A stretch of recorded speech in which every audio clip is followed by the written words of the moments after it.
Dnes sa nám podarilo doručiť poslednú rundu obálok, kde môžu anonymne všetci hlasovať. Posielali sa tieto obálky súdnictvu, posielali sa vláde a posielali sa poslancom.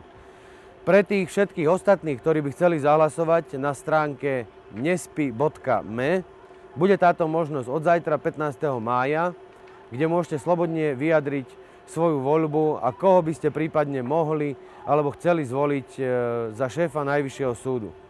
V prvom rade ale prosíme a teda žiadame hlavne tých oslovených, ktorí tieto obálky dostanú do rúk, aby ich otvorili, aby použili ten kód, ktorý tam majú, aby sa mohli prihlásiť na stránku a aby sme tak anonymne mohli zistiť, ako by voľba dopadla, keby volili sami za seba, keby to nebolo pod tlakom, keby to nebolo pod rozhodovaním niekoho iného, ale podľa svojho najlepšieho a najčistejšieho svedomia a vedomia. Takže držíme vám palce, sudcovia.